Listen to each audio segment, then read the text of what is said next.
Idam Khalid, seorang lelaki dengan hobi ganjil, mengumpulkan benda bekas dipakai orang mati, bahkan serpihan jasad si mati. Sebut saja diantaranya mata, kulit, rambut, otak, dan darah.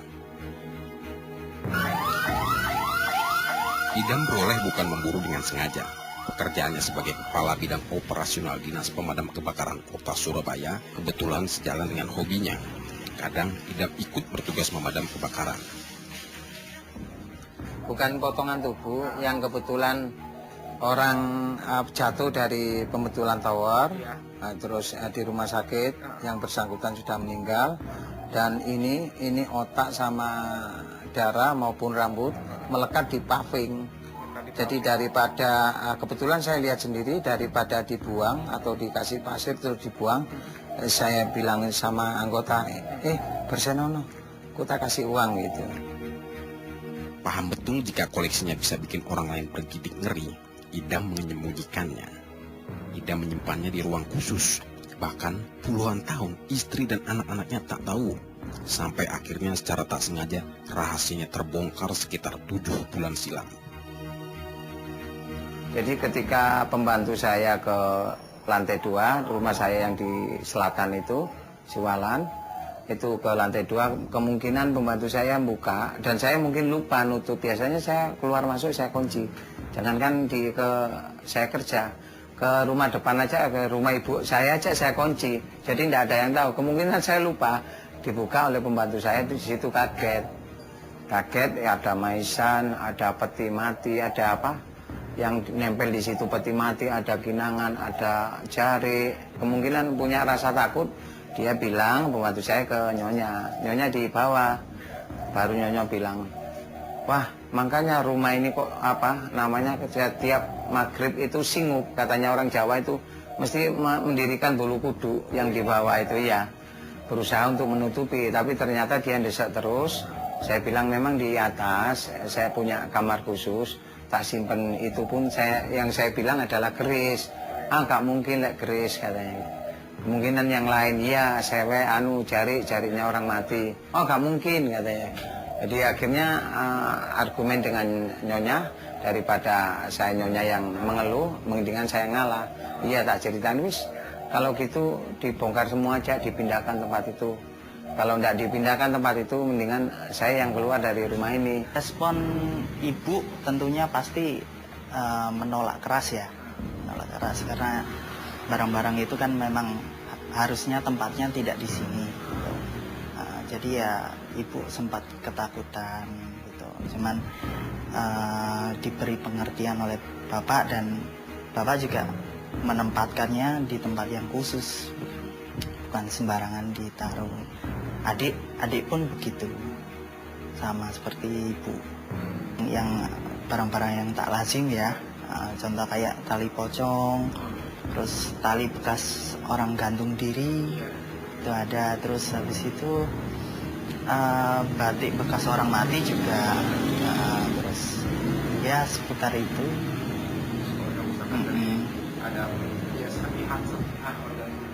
Untuk organ-organ tubuh yang saya tahu ada bola mata ya, bola mata sama serpihan otak manusia itu.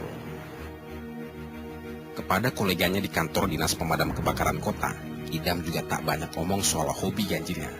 Kepada sedikit yang sudah tahu, malahan Idam minta tolong jika kebetulan mereka menemukan barang koleksi baru. Ya kemungkinan ada yang tahu dan ada yang tidak. Yang tahu itu yang saya suruh, Dek, tolong tak kasih uang Dek, daripada dibuang itu dikasih pasir, dibuang mubadir. Tolong Dek, masukkan ini kainnya, masukkan. Terus sampai sini itu saya bungkus. Jadi dia bawa sama pavingnya itu, tak suruh belikan paving lagi, ganti pavingnya yang jatuh itu saya ambil. Itu mungkin yang tahu. Ada sebagian juga anggota saya, Bapak kok seneng orang carinya orang mati, ada apa? Ya saya kan enggak selalu ini ngorek teman-teman. Apa kalau dia tanya ya wis sejarah aja. Wong aku ndak punya maksud apa-apa. Saya kan mengenang bahwa orang ini pernah hidup. Ndak, sampai sekarang keluarga saya ndak ada pernah yang tahu. Baik istri maupun anak ndak tahu. Iya. Ya mungkin tambah lari. Nggak tahu ya, dipikir biasa. Karena kan selalu dipakai wirid. Taunya ya mulai jadi staffnya. Bapak suka nanya-nanya kalau ada ya itu tadi. Kalau ada yang meninggal itu. Pertama bapak ini koleksi apa sih kan gitu, orang-orang tanya. Kok aneh gitu ya. Tapi lama-lama tahu oh bapak suka gini. Jadi kalau ada yang meninggal sih langsung dikasihkan ke bapak. Pak ini ada jari baru habis meninggal gitu. Nggak takut sih. Soalnya itu tuh kan hobi ya. Jadi kan bukan barang aneh gitu loh. Lagian juga nggak pernah ganggu. Kalau itu berkaitan dengan forensik, ya ini bidang yang sudah lama, peminatnya sangat langka. Seperti beberapa banyak peperangan, ya.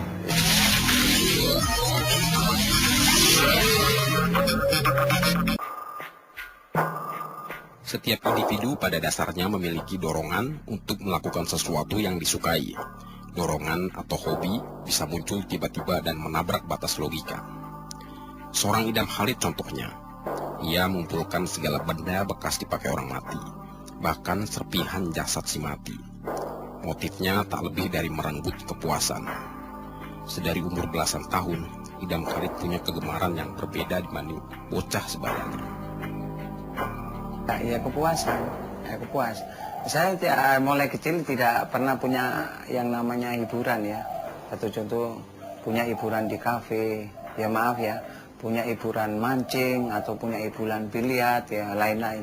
Saya kalau ketika saya di ruangan saya itu waktu kecil saya sudah berbau batik atau jari itu, saya sudah senang di rumah itu. Jadi pada saat kecil, ibu itu sering nyimpen yang dari mbak itu mesti saya liatin. Kadang-kala saya kalau nggak bisa tidur pada saat SD, itu yang jarinya almarhum mbak ya, itu saya buat kemul ya katanya orang Jawa ya, saya buat ini selubung ya, selimut badan. Itu baru bisa tidur. Kalau dulu ya yang namanya tradisi ya, ketika meninggal itu kan lempar uang sama bunga. Yang anak kecil lain ambil uangnya, saya ambil bunganya. Di situ saya mesti milih yang namanya kenanga, yang namanya pandan, terus yang namanya ini juga melati, itu saya yang milih. Mulai kecil saya memang selalu tertutup. Ibu pun tidak pernah tahu, cuma ibu sudah melihat gejala-gejala nyeleneh ke diri saya ketika saya suka tidur di rumahnya mbah, tidak di rumahnya ibu yang di Madura itu. Saya malah suka kalau dari Surabaya libur tidur di rumahnya mbah. Nah, di rumah mbah ketika dibuka jendela itu, di samping jendela itu sudah kuburan. Saya kepingin tahu ada enggak yang namanya asap yang dari kuburan, ada enggak yang namanya pocong muncul dari kuburan. Ternyata saya lihat sampai SMA pun tidak pernah ada yang namanya orang loncat pakai pocong di kuburan, bahwa orang mati itu masuk ke alam barzah. Nah, jadi kalau itu pun ada, itu jin yang menyerupai, jin atau setan yang menyerupai orang itu, bukan roh tidak bangkit kembali.